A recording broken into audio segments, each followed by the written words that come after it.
It's taken time, but I believe I've finally made sense of the bizarre events we've witnessed here. You've worked it all out? For the most part.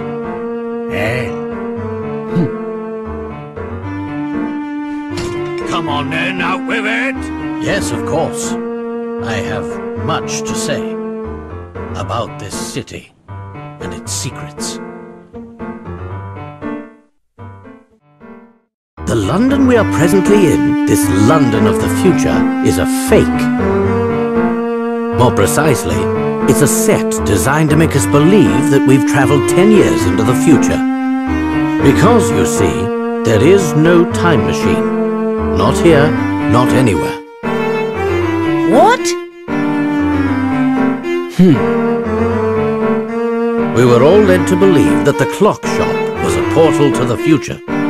But the truth about that shop is in some ways just as bewildering.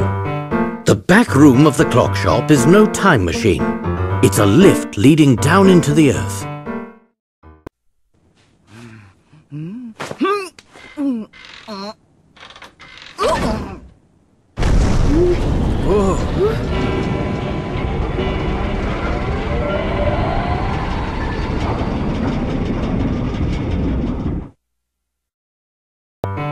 You mean to say we're underground right now? Precisely. You may have heard of subterranean caverns, as some of them house ancient ruins. Some experts theorize that these caverns pepper the entire Earth. What I've seen here leads me to conclude that Dimitri used one such cavern to build this false London. It's as if we're standing in the largest film set ever created. What? I can hardly believe it. So Dimitri is behind all this then? But why? That question stumped me as well. Why would he go to such pains to make us believe we're in the future? It doesn't make sense, unless convincing people of this is the key to achieving his ultimate goal. What kind of goal requires a setup like that? It's simple. It seems that Dimitri never gave up his original dream of building a time machine.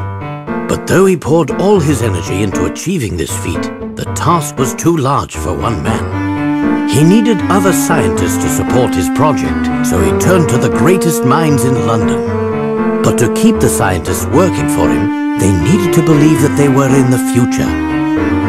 Why? Think about it, Luke. Dimitri couldn't imprison the scientists, not in the conventional sense. After all, who knows what kind of work they would produce under those circumstances? No, Dmitri needed a different approach to compel the scientists to complete his research. The scientists had to want the time machine to work as much as Dmitri did. So he told them that they had been shot forward 10 years in time, stranded a decade from home. Dmitri misled the scientists, telling them that the time machine was an unfinished project. They thought they were stranded, and that the machine was their only hope of returning home. Ah, so that's why they were so willing to follow orders. That's all I've been able to work out. Perhaps our friend here can fill us in on the rest. I see you've caught on. Excellent work as always, Herschel. The family uses this establishment as a hideout. Therefore, it seemed a bit odd that the bartender didn't so much as raise an eyebrow when we walked in. I have to give credit where it's due. I never imagined you'd work out so much of the plan yourself. I suppose I've no choice but to shut you up for good.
I should have known I wouldn't fool you, Herschel. I've worked things out on my own this far, but I need you to help make sense of the rest. You must have had some reason for concocting a scheme this wild. I had a very good reason. It all started about 10 years ago. Bill Hawks and I were friends and colleagues. We worked in the same lab researching time travel. Our research meant everything to us. We poured our hearts and souls into uncovering the secrets of space and time. After months of progress, we had built ourselves a prototype time machine. It was finally time to test our work with a human subject. Bill thought we should use Claire as the first test subject. She was our lab assistant. I, of course, vehemently opposed this idea. I loved her too, you see. And though she didn't return my feelings, I didn't want to risk her getting hurt in the experiment. Around this time, I noticed a flaw in the design of our machine. I begged Bill to postpone the experiment, but he wouldn't hear of it. Sometime after the accident, I made a startling discovery. Unbeknownst to me, Bill had made a deal to sell the technology behind the machine's power source. Apparently, a large corporation had offered him a very impressive sum. Bill knew the machine wasn't ready for a human subject, but he needed to demonstrate its viability. We all know the tragic results of his decision. By the time I realized Bill planned to go ahead with the experiment, it was too late to stop.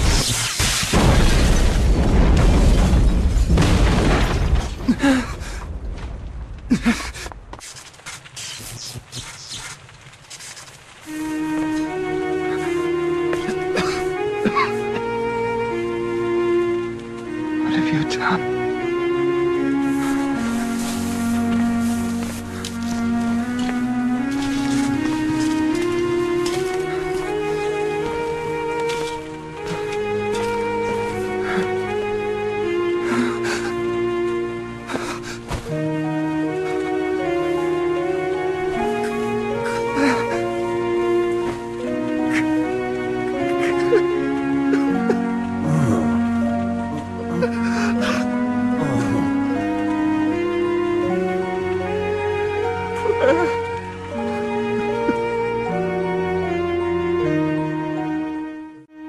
Because of Bill's greed, Claire was lost to me forever. Life is full of cruel twists. In the blink of an eye, I lost my life's work and the love of my life. To say I was a broken man would be an understatement. Bill, on the other hand, made a full recovery from his injuries. He also completed the deal with the corporation, pocketing more money than most people see in a lifetime. He used his newfound fortune to climb the political ladder to the very top. He killed Claire and was rewarded with the most powerful seat in government. If that's not a cruel joke, I don't know what it is. I can't pretend I wasn't bitter, and it was this bitterness that sent me back to my research. I thought that if I could travel to the past, I could rob Bill of all that he had won. Oh, of course, there was another reason why I wanted to go back in time. To save Claire from her fate. Surely you understand, Herschel. Claire is no longer with us. There's nothing anyone can do to turn back time. Do you really believe that? I don't want to, but I do. I have just one more question for you. What is it? Someone's been using you as a pawn. Are you aware of this? What are you talking about? Someone here masterminded a scheme even more awful than yours, Dmitri. And that person is there! I think you're mistaken, Professor. No, there's no mistake here, and there's no hiding it anymore, Luke. Or should I call you Clive?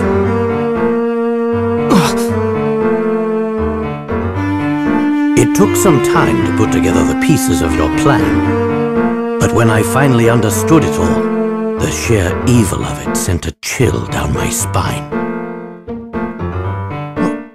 What is he talking about, Clive?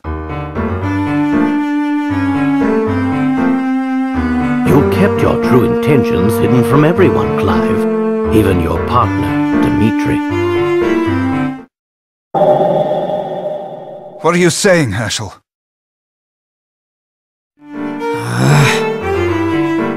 Clive was aiming for revenge on a massive scale, and you were nothing more than a pawn, Dmitri. Tremendous work, Professor! You found me out. Stop speaking in riddles, Layton. What's this all about? Clive, you lived next door to the lab that exploded 10 years ago. You were just a child then. That blast demolished half of the building you lived in. Reports indicate that 10 people were killed in the explosion, 2 of whom were your parents. It must have been a terrible shock. In the span of a few seconds, you lost your family and your home. When the initial shock wore off, it was replaced with anger. You became obsessed with exacting revenge on those who had wronged you. You were lucky enough to be adopted by a kindly woman in her golden years, Constance Dove. Miss Dove's extreme kindness was matched in scale only by the enormous fortune she possessed. You two lived quite happily as a family for a time. Sadly, it wasn't to last. Miss Dove departed from this world 5 short years later, leaving her fortune to you.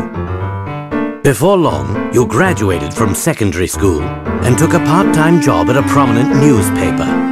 Considering your sizable inheritance, I don't think you took the job for pocket money. You were searching for something. Using the newspaper's resources, you finally hunted down the men responsible for your misery. You knew that both Bill Hawks and Dimitri Allen were responsible for the explosion. Armed with this information, you concocted a plan to avenge your parents. First, you befriended Dimitri and convinced him to resume his research on the time machine. Then, you used your inheritance to set up this elaborate facsimile of London. With your stage in place, you used your contacts in the press to find the best scientists in the country. After all, you would need quite a bit of help to complete this time machine. You then proceeded to lure these brilliant men into your trap. However, unbeknownst to Dimitri, most of your staff were not working on the time machine. What? Clive had secretly reassigned many of the scientists to a different project. You might think of it as his pet project. We don't have all day, Layton. What was the second project? A weapon designed to cause destruction on an unimaginable scale. A weapon? Is this true, Clive?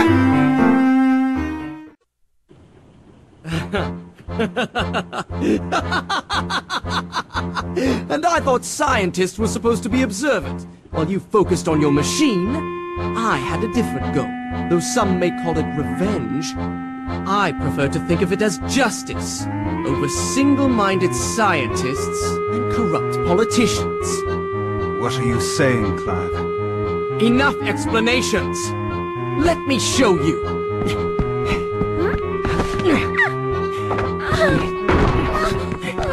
Hey!